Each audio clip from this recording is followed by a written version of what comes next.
So this preacher convinced over 1,000 people to pack up their entire lives and move into a jungle. And then he made them all drink poison. Let me explain. Now, this story starts with this guy, Jim. And Jim is about 24 when all this begins. And he's living in Indianapolis, Indiana. And Jim is kind of an odd dude. Like, as a kid, he was obsessed with death and religion. He used to hold funerals for animals in his neighborhood. He'd find a dead bird or a squirrel or whatever, and he'd gather the neighborhood kids and do a whole ceremony. And look, every kid is a little weird, but that is a special kind of weird. But here's the thing about Jim. He is incredibly charismatic. Like, the guy can talk. He can walk into a room full of strangers, and within 10 minutes, everyone in there loves him. And Jim figures out early on that he can use this gift to build himself a following. So in 1955, when he's around 24, he opens up his own church in Indianapolis, and he calls it the People's Temple. Now, this is the 1950s in America. Racial segregation is everywhere. Black people and white people don't go to the same churches. But Jim makes his church fully integrated from day one. Black families, white families, all sitting together, all worshiping together. And for a lot of people, especially Black Americans who have been excluded from everything, this feels radical. This feels like hope. And so people start coming, and they keep coming, and the congregation starts growing fast. And Jim, he doesn't stop at just preaching. He sets up soup kitchens, he runs drug rehab programs, he finds housing for homeless people. He's doing actual real community work. And because of this, his reputation starts to explode. Local politicians want to be seen with him. The city of Indianapolis actually names him director of the Human Rights Commission.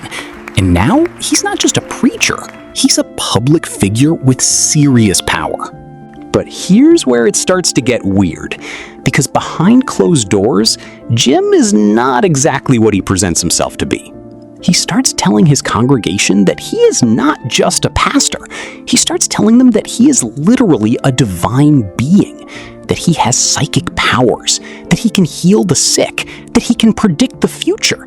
And to prove it, he starts doing fake healings during services.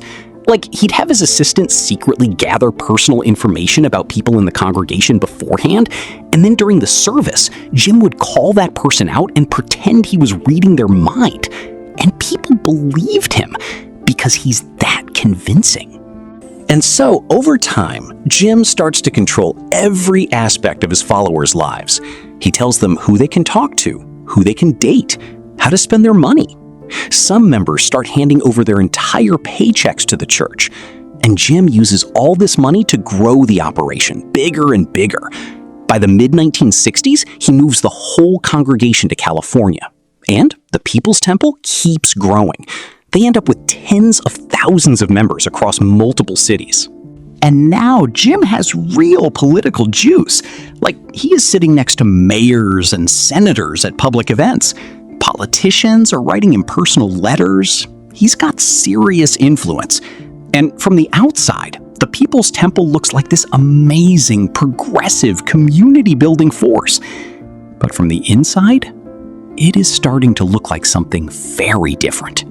Because around this time, former members start talking, and they start telling journalists that things inside the People's Temple are not okay, that Jim is abusing people, that members who step out of line get publicly humiliated in front of the congregation, that some members are being physically beaten, that Jim is using drugs, that he's becoming increasingly paranoid and erratic. And in 1977, a major magazine publishes a big expose laying all of this out. And Jim sees this, and he panics. Because now the government is starting to pay attention. Investigations are being opened. And Jim knows that if the walls close in, the whole thing collapses. So he comes up with a plan. He is going to move the entire congregation to the jungle. Specifically, to a remote patch of land in the South American country of Guyana that the People's Temple has quietly been purchasing and building on.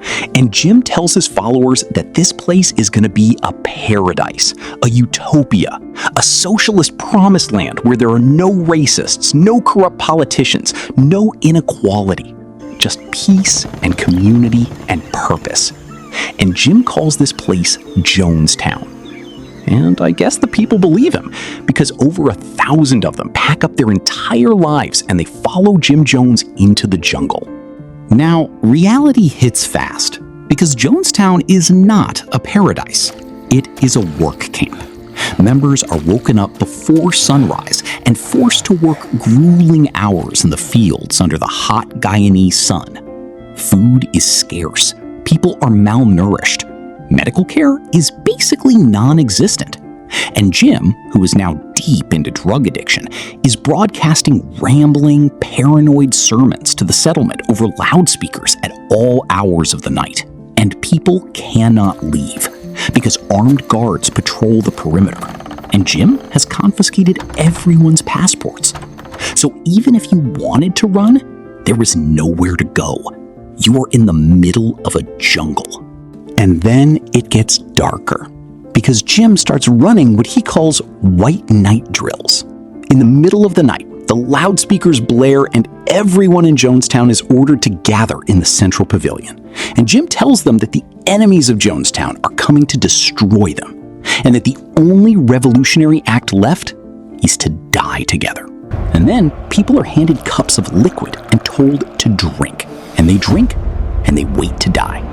But nothing happens, because the drinks are not poisoned. Not yet. Jim tells them it was a loyalty test, and they passed. He runs these drills over and over again, conditioning his followers, getting them comfortable with the idea of dying on his command.